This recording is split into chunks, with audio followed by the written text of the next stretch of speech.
Muy bien, hermanos. La verdad es que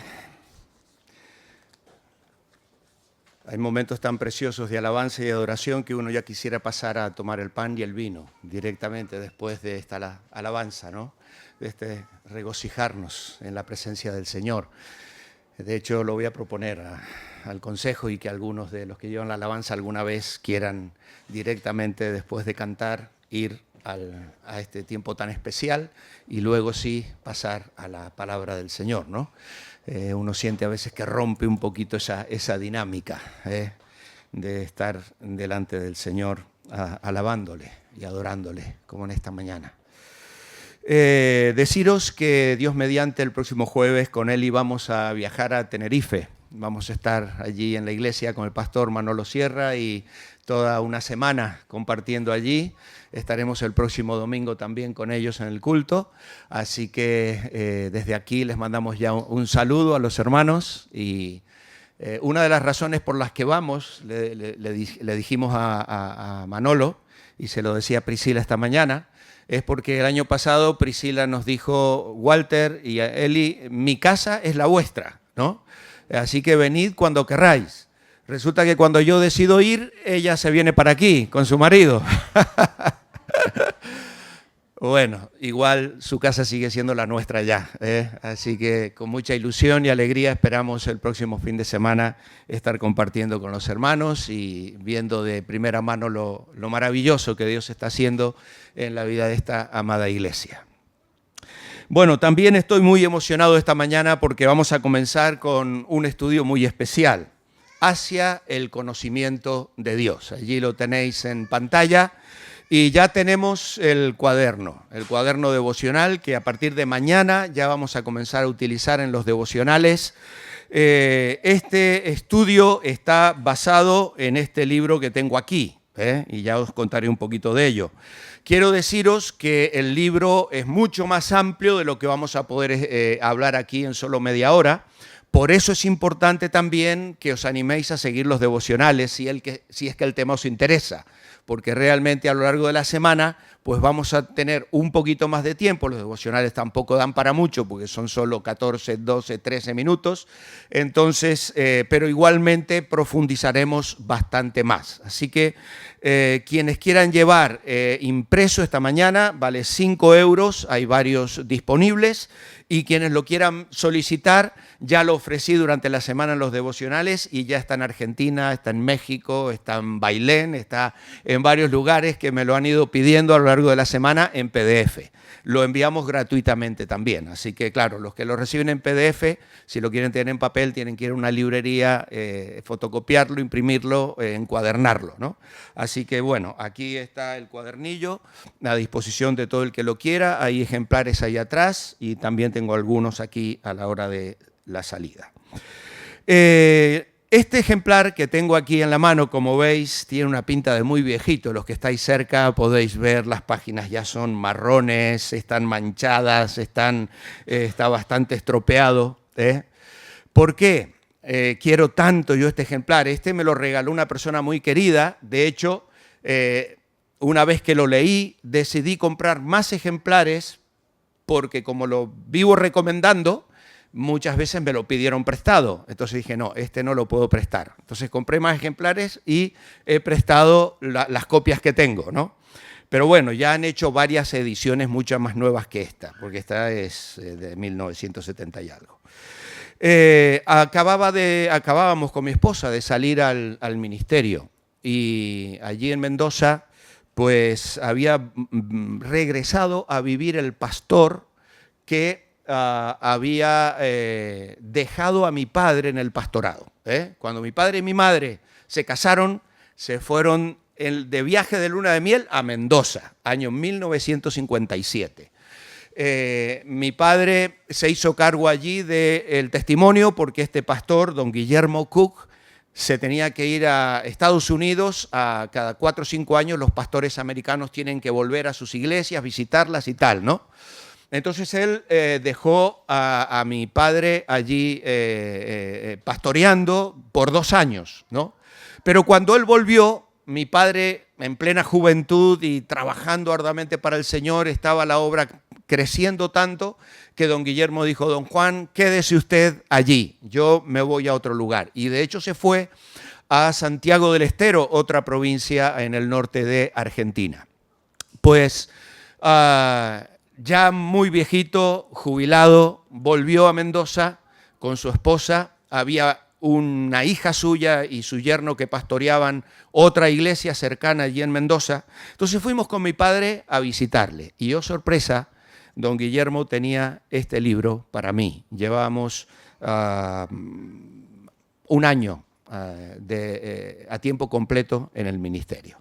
Y él me había puesto una dedicatoria, aquí está escrita, y a máquina. Y diréis, ¿por qué alguien escribe una dedicatoria a máquina? Bueno, si miráis, si os acercáis a mirar la firma, veréis cómo la firma de él está toda temblorosa.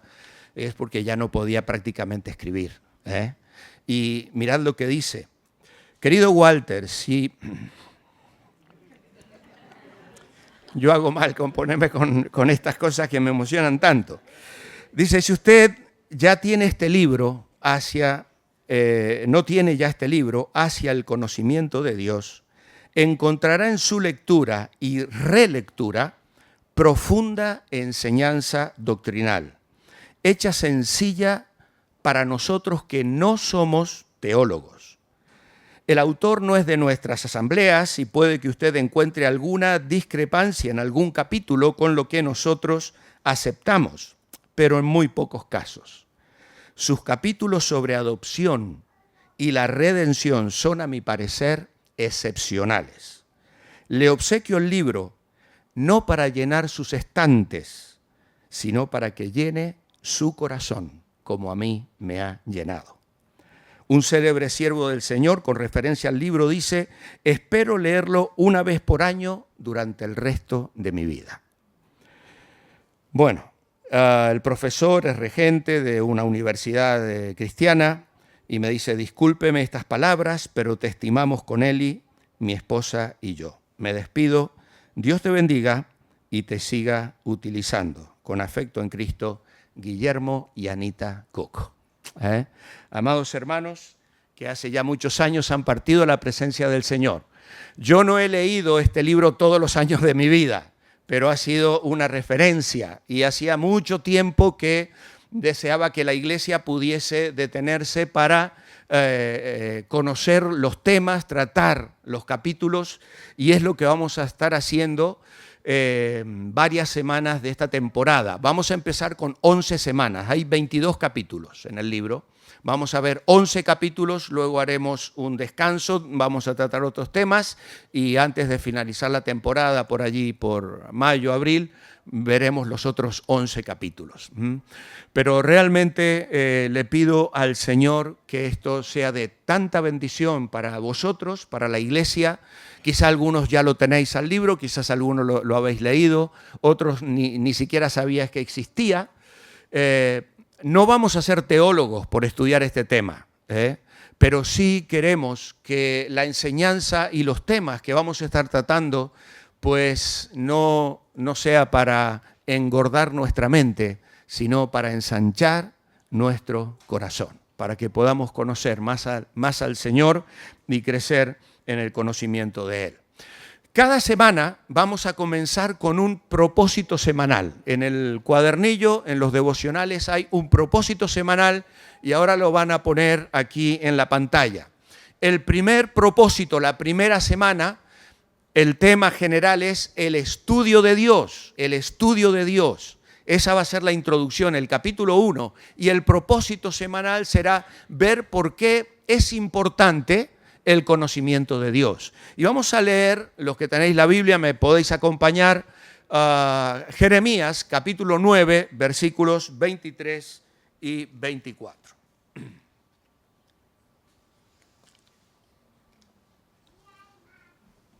Así ha dicho el Señor: no se alabe el sabio en su sabiduría, ni en su valentía se alabe el valiente, ni el rico se alabe en sus riquezas.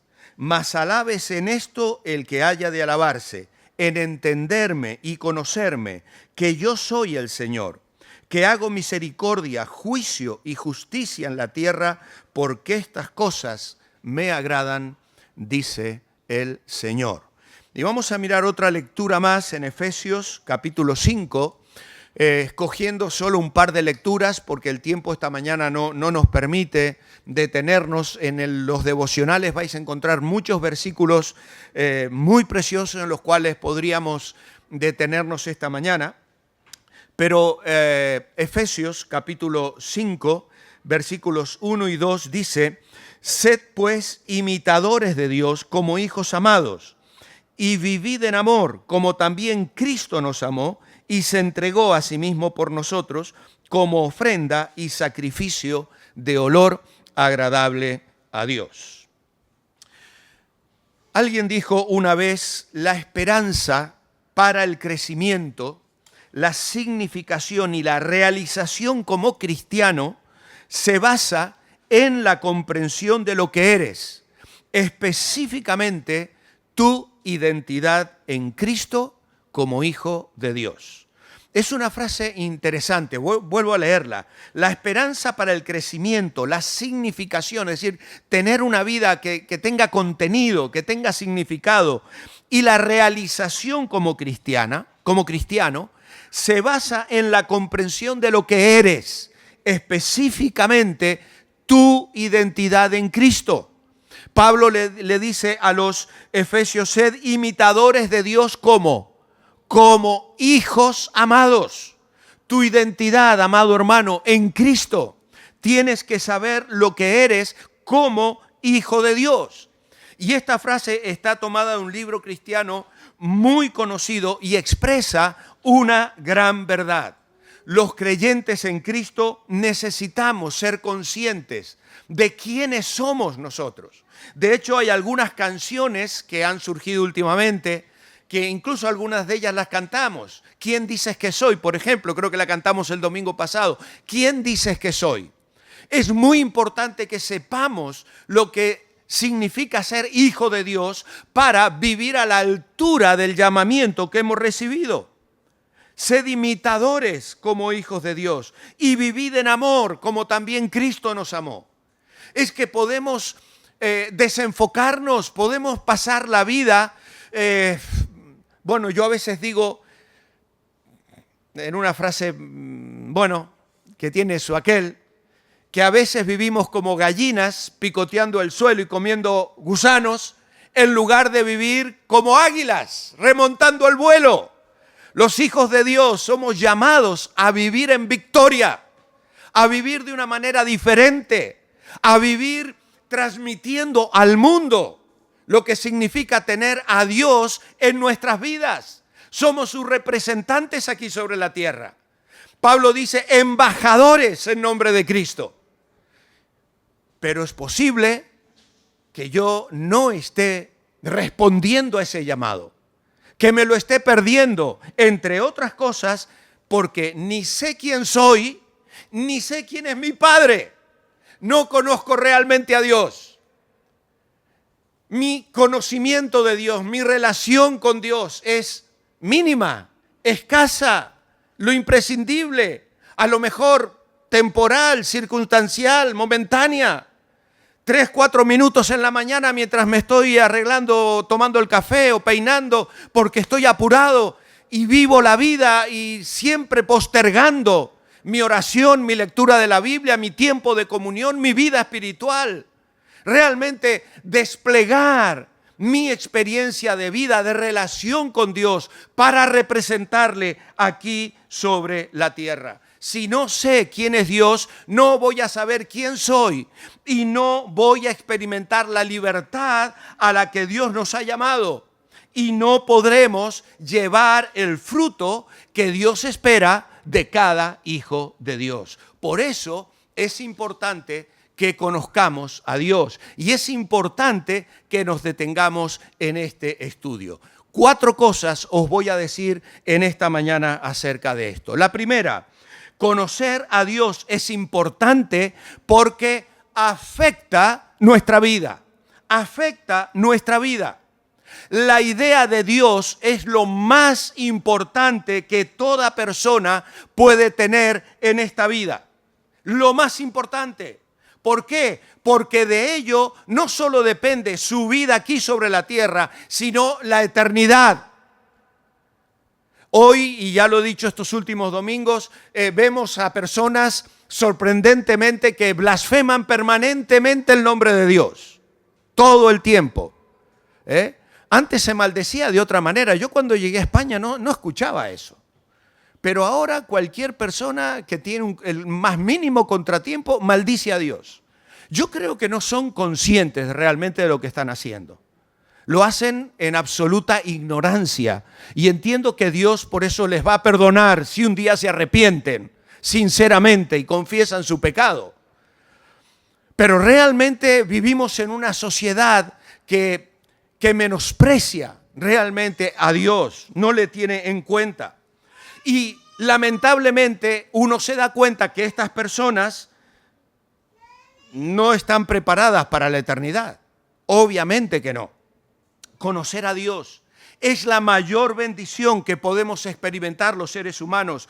Hay muchos temas en los que nos podemos volver expertos, incluso llegar a recibir el reconocimiento de los hombres. Pero cuando nos volvemos a Dios y descubrimos quién es y cómo es Él, entonces adquirimos una conciencia real de nuestras limitaciones y de nuestra pequeñez. El conocimiento de Dios afecta nuestras vidas. Y esto depende, en un sentido, lo experimento de acuerdo a la posición que yo ocupe. Imaginaos, por ejemplo, dos tipos de personas. La primera de ellas son las personas que están sentadas en un balcón en una de las principales ciudades españolas. Imaginaos, por ejemplo, ¿quién no ha paseado por Sevilla? Por ejemplo. O bueno, hay uno que levanta la mano y dice, yo no he ido nunca. Pues tienes que ir, te lo recomiendo. En agosto no, pero ve a Sevilla, que vale la pena. O cualquier otra ciudad, por el casco antiguo, y tú vais allí, vamos, cuando vemos a veces los Sanfermines, ¿no? ¿Quién no ha visto a veces los Sanfermines por el espectáculo que aquello es? Que nos sorprende, y tú ves la gente en los balcones, ¿no? Observando, mirando. Bueno, hay gente así en cuanto al conocimiento de Dios. Son los que están en los balcones, los balconeros. Esos miran a los que pasan por la calle, les escuchan hablar, incluso hasta pueden dialogar con ellos desde los balcones, pueden intercambiar ideas, incluso a veces pueden discutir sobre si la calle existe o no existe. Hacia dónde va la calle o qué van a encontrar si siguen caminando más adelante. Pero ¿qué pasa con estas personas? Son espectadores, están en el balcón. Los otros son los viajeros, son los caminantes, los paseantes, los que pasan. Ellos enfrentan otro tipo de problemas, que puede ser también que tenga su lado teórico, pero generalmente los que van caminando tienen problemas que son un poquito más prácticos, como por ejemplo, qué camino tomar o cómo hacer para llegar a cierto lugar. Problemas que requieren no solamente comprensión, sino también decisión y acción. Es un poco lo que me decía mi pastor. Este libro no es para llenar los estantes, sino para que lo guarde en su corazón. No es para tratar el tema desde el balcón, es para el que camina, el que va, el que avanza, el que visita, el que quiere ver. Tanto los balconeros como los viajeros pueden pensar sobre los mismos asuntos, pero sus problemas difieren. Por ejemplo, en relación con el problema del balconero es encontrar una explicación teórica. Cómo reconciliar el mal con la soberanía de Dios, por qué Dios permite que los malvados hagan ciertas cosas aquí sobre la tierra, ¿no? Y por otro lado, la bondad de Dios. Pero el problema del viajero es cómo vencer el mal y cómo hacer que eso redunde en su propio beneficio. De modo semejante tiene que ver con la relación con el pecado. el balconero se pregunta si la realidad de la raza, la pecaminosidad de la raza y la perversidad de los seres humanos son conceptos aceptables. Pero el viajero, ¿qué hace? Lucha con el pecado día tras día y quiere recibir de parte del Señor la ayuda para deshacerse del pecado y de los efectos que el pecado puede traer sobre su vida. También está el tema de la deidad. El balconero va a discutir cómo es eso de que Dios es tres personas, el Padre, el Hijo, el Espíritu Santo. Sin embargo, el que camina en realidad estará preguntándose, ¿cómo voy a vivir bajo la guía del Dios Padre que me ha redimido por la sangre preciosa de su Hijo y que ha enviado su Espíritu para que yo recorra esta calle en victoria, en bendición y experimentando su presencia cada día de mi vida? ¿Por qué? Porque esa es la fortaleza que me va a ayudar a tener victoria sobre el pecado aquí sobre la tierra y al final me llevará a la gloria, al encuentro con mi Señor. ¿De cuál eres tú? ¿De cuál soy yo? ¿Somos balconeros o somos viajantes, peregrinos, caminantes?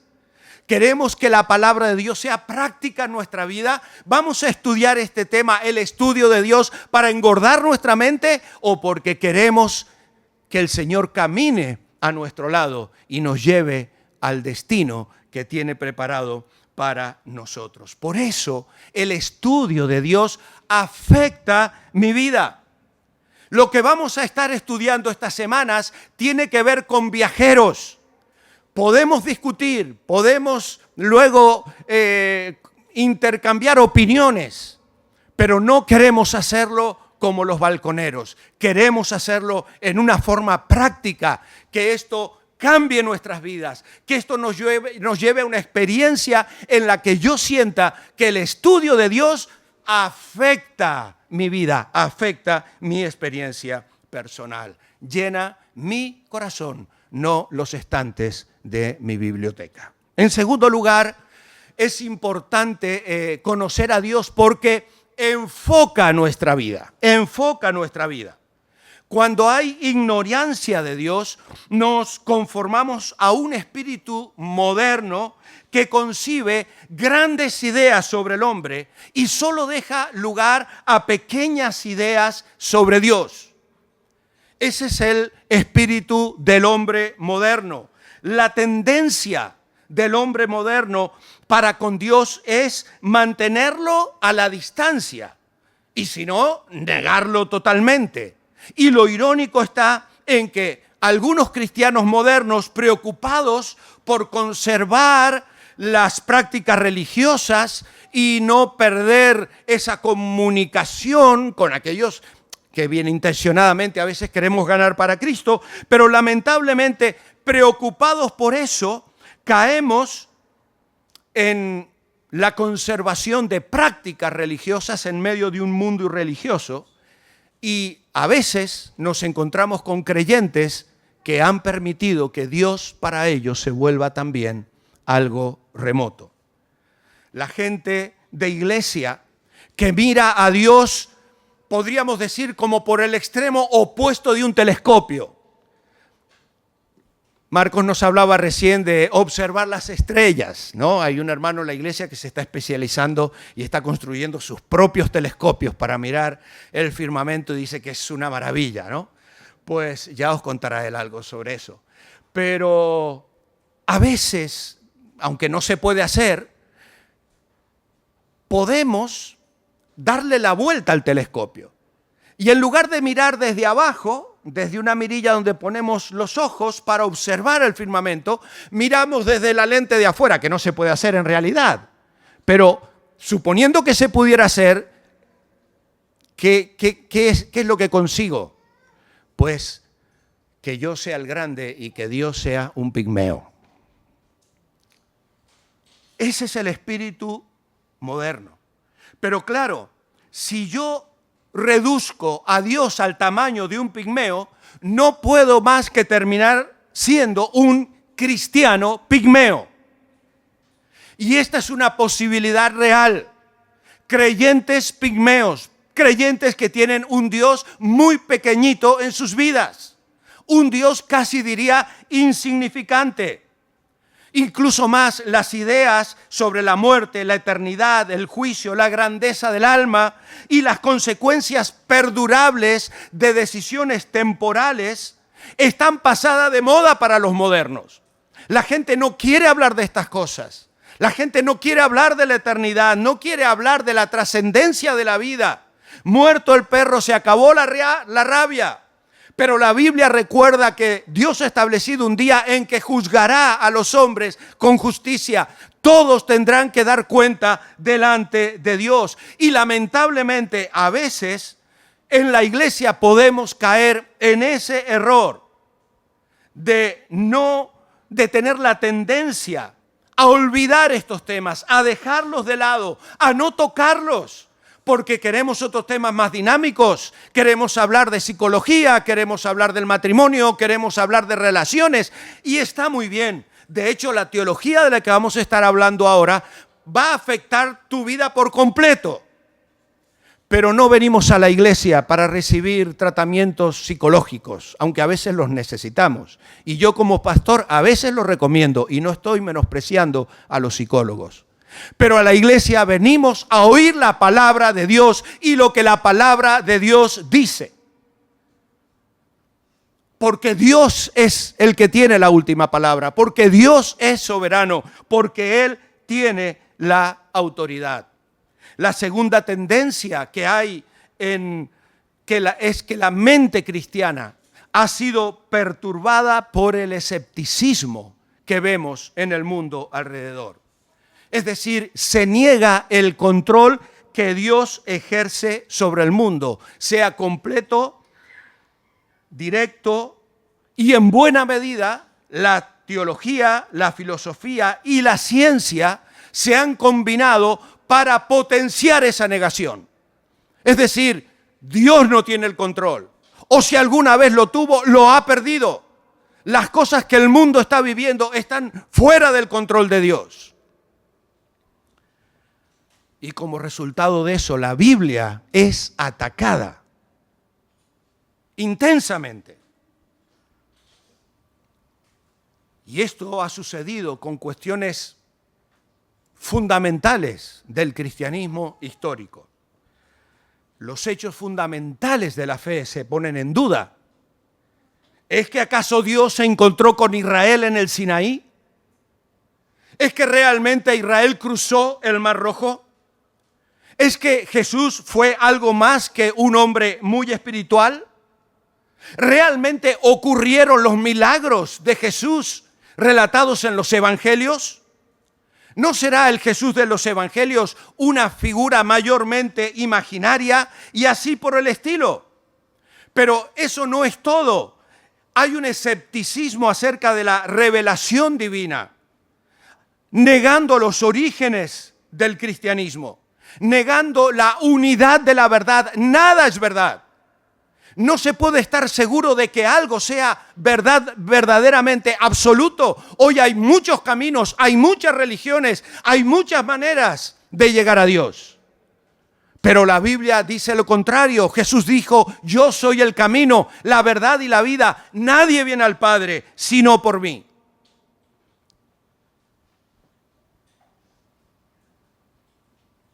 Lo que el mundo moderno te quiere decir es que vivas tu fe para tú solito. Vívela dentro de tu corazón. Esa es tu filosofía, es tu psicología, es tu psiquiatría, es un asunto interno, pero no lo saques afuera. No pienses que puede afectar a los demás. Vívelo en tu vida personal e íntima, pero no me hables nada de ese Dios trascendente, de ese Dios soberano, de ese Dios que tiene el control. Y amados hermanos, tenemos que luchar contra esto. El creyente debe enfocar su vida hacia esas verdades fundamentales, a vivir nuestra vida desde el punto de vista de la soberanía de Dios. Como decíamos hace un tiempo atrás, escribe tu historia desde el punto de vista de la soberanía de Dios. Dios controla, Dios tiene el poder, Dios está sobre todas las cosas. Él es tu pastor, Él tiene un plan para tu vida, Él te ama, Él es un Dios personal. Él quiere guiarte, Él quiere acompañarte. Y aunque el mundo lo quiera negar, tienes que levantarte firmemente para dar testimonio de tu fe y que tu vida esté enfocada bajo esa realidad. Al fin de cuentas, así lo vivió el pueblo de Israel. Isaías capítulo 40, así lo vivió Abraham, así lo vivió José, por ejemplo. Y podría en esta mañana detenerme en este punto con tantos personajes bíblicos que enfocaron su vida desde el punto de vista de la soberanía de Dios en las relaciones interpersonales, como José con sus hermanos que le vendieron como esclavo y después de 20 años o 30 años, cuando muere Jacob, vienen a José llorando a pedir perdón otra vez. ¿Y José qué hace? José había enfocado su vida desde el punto de vista de la soberanía de Dios. Y por eso perdona a sus hermanos. Y por eso sabe que Dios tuvo un plan trascendente para él. Y amados hermanos, vivir con esa convicción, enfrentar la vida con esta base de fe en nuestra experiencia personal, eso trae paz, consuelo, fortaleza al corazón del creyente. Por eso es que Pablo habla en Filipenses de una paz que sobrepasa todo entendimiento cuando dice que echemos nuestras cargas, que presentemos nuestras peticiones delante de Dios en oración. ¿Por qué? Porque el creyente que conoce a Dios enfoca su vida bajo esa perspectiva. Tercer lugar, conocer a Dios afirma nuestra vida. Conocer a Dios afirma nuestra vida. El estudio que estamos comenzando esta semana va a tener como base 5 afirmaciones básicas, principios fundamentales relativos al conocimiento de Dios que sostienen los cristianos. Esas 5 declaraciones las vais a encontrar en el tercer o cuarto día del devocional. No lo recuerdo bien, lo tendréis allí, el cuarto día del devocional. Los que ya tenéis el librito en mano, podéis leerlo junto conmigo, porque no se lo he pasado, es mucho para poner en la pantalla. Pero las quiero leer. 5 cosas básicas. Primera, Dios ha hablado al hombre y la Biblia es su palabra, la que nos ha sido dada para abrir nuestros entendimientos a la salvación. Primera y fundamental cosa, principio. Segundo principio, Dios es Señor y Rey sobre su mundo. Gobierna por sobre todas las cosas para su propia gloria, demostrando sus perfecciones en todo lo que hace, a fin de que tanto hombres como ángeles le rindan adoración y alabanza. Tercer base fundamental, Dios es Salvador, activo en su amor soberano mediante el Señor Jesucristo, con el propósito de rescatar a los creyentes de la culpa y del poder del pecado, para adoptarlos como hijos y bendecirlos como tales. Preciosa declaración.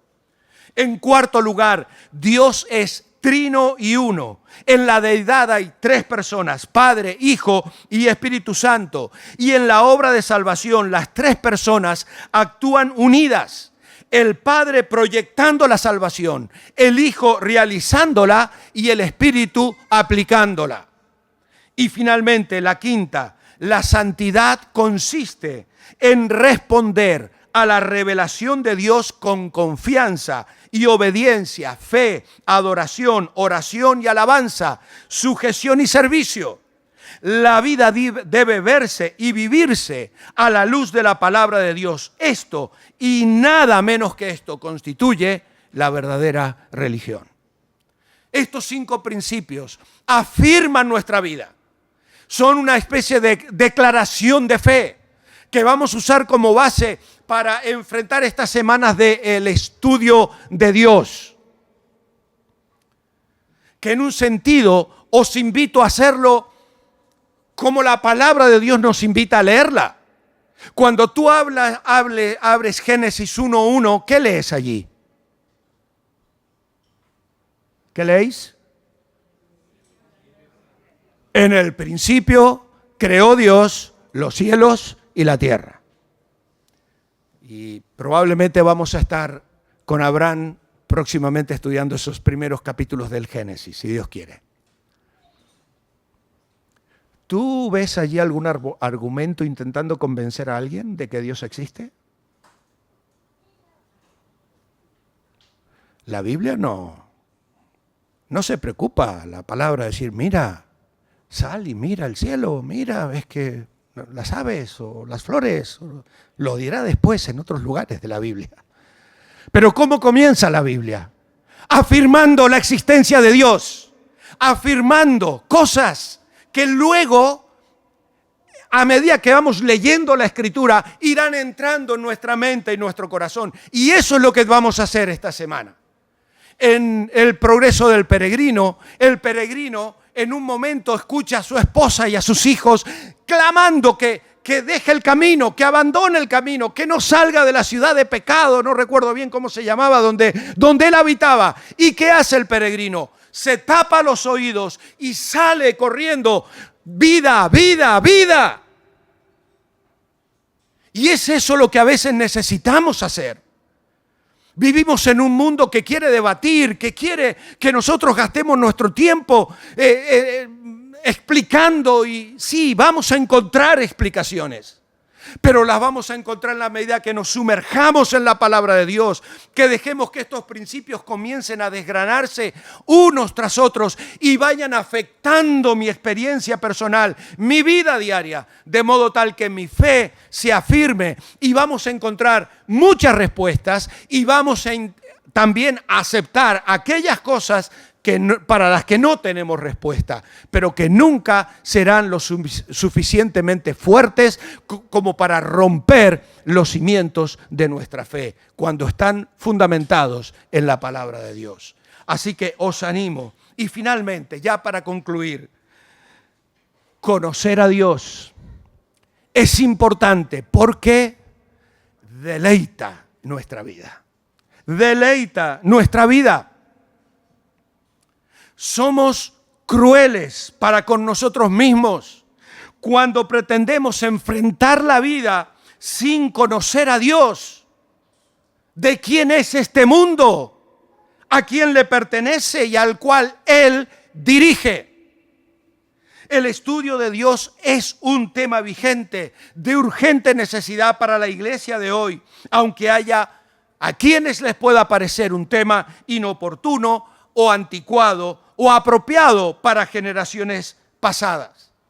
Si nosotros trasladásemos a un aborigen de la selva amazónica y lo dejáramos solo en pleno centro de Madrid o de Barcelona o incluso aquí de Vigo o Pontevedra o incluso de Cangas, si me apuráis,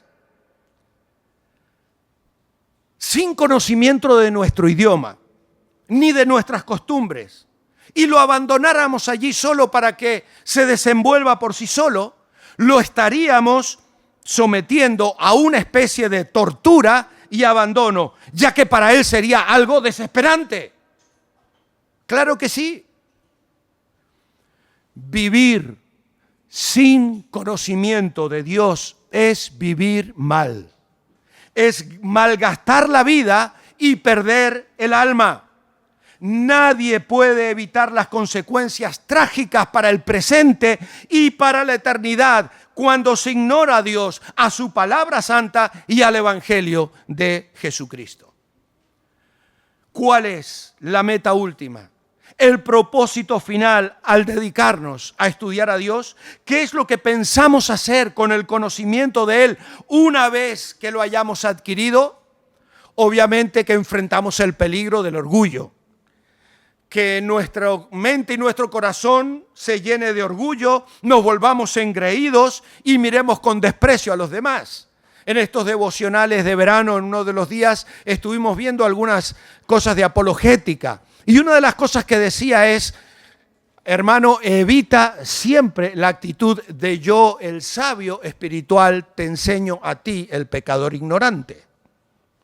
Porque a veces parecemos eso, ¿no? Mira cómo controlo la Biblia yo. No. No vamos a estudiar a Dios, ni vamos a trocar estos temas para llenar la mente, sino para transformar nuestros corazones. Aunque existe siempre el peligro de sentirnos más que los demás, más que los demás. Amados hermanos, al contrario, contemplar la grandeza de Dios nos coloca en nuestro lugar, nos humilla, nos empequeñece. Nos damos cuenta que no somos nada, que somos polvo, que necesitamos al Señor. Nos coloca en nuestro lugar, pero por eso vamos a pedir a Dios en oración que nos libre de toda intención pecaminosa en este estudio. Pero también lo hacemos porque creemos que para que haya verdadera salud espiritual en nuestra vida, debe haber conocimiento bíblico, firmes bases doctrinales sobre las cuales nos hemos de apoyar en el día a día. Amados hermanos, sin conocimiento doctrinal no existirá verdadera salud espiritual. Tu vida cristiana va a ser sólida y fuerte en la medida que te familiarices con la Biblia, con la palabra de Dios. Tenemos que crecer en la gracia y el conocimiento de Dios, decía el apóstol Pedro.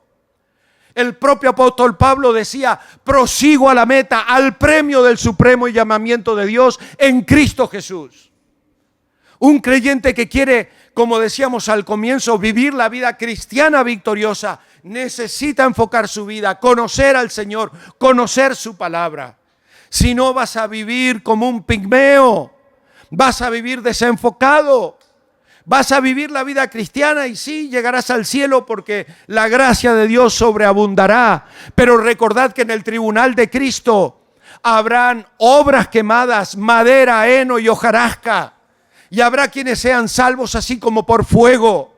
Y no quiero que sea la experiencia tuya, ni quiero que sea la mía, ni la de mis hijos, ni mis nietos, ni mis hermanos en la fe, en la iglesia Revive, ni de los que nos escuchan en otros lugares del mundo. Queremos agradar a Dios, queremos crecer en Cristo, queremos tener vidas llenas y sabias. Necesitas conocer a Dios, dedícale tiempo, estudia la palabra, profundiza la palabra, equípate en la palabra.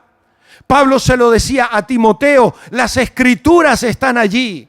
¿Para qué? Para que el creyente, el hombre, la mujer de Dios sean cabales, perfectos, equipados para toda buena obra. Y la idea es un barco que zarpa para sondear los mares y enfrentar las tempestades.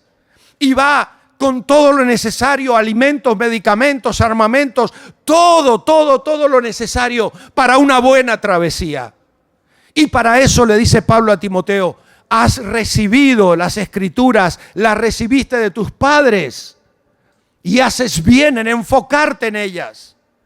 Ellas redarguyen, reprenden, corrigen, enseñan. Tenemos que volver a la palabra, hermanos. Necesitamos ver a la iglesia de Jesucristo con hambre de la palabra de Dios. Si no hay hambre de la palabra de Dios, no hay verdadera vida espiritual. Amado hermano, amada hermana, desengáñate. Vida espiritual en la medida en que tengas hambre y sed de justicia. Cuando no tienes hambre es porque estás enfermo. Un niño que no quiere comer está enfermo. Un adulto que no se alimenta es porque no tiene buena salud.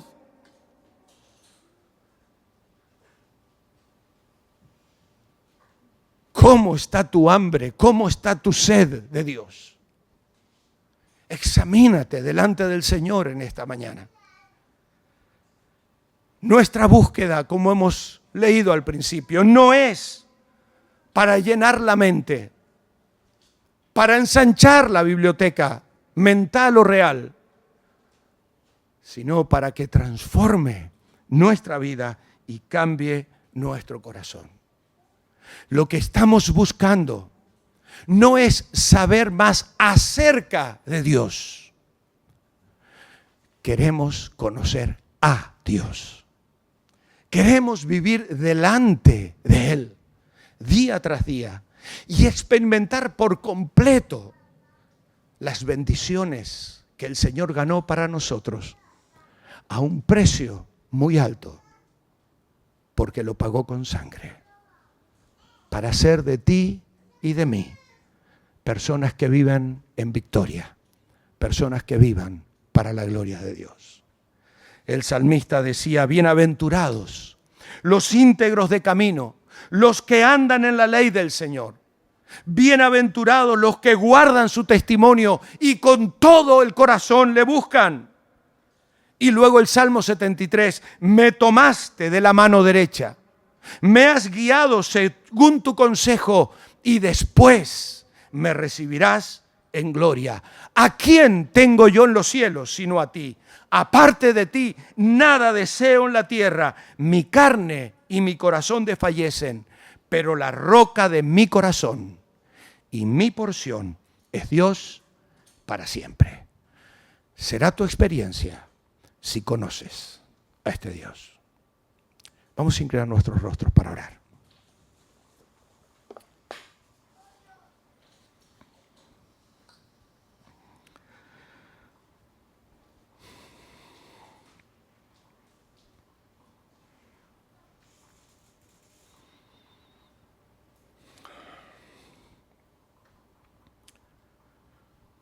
Amado Padre, en esta mañana nos sentimos desafiados, Señor, delante de ti.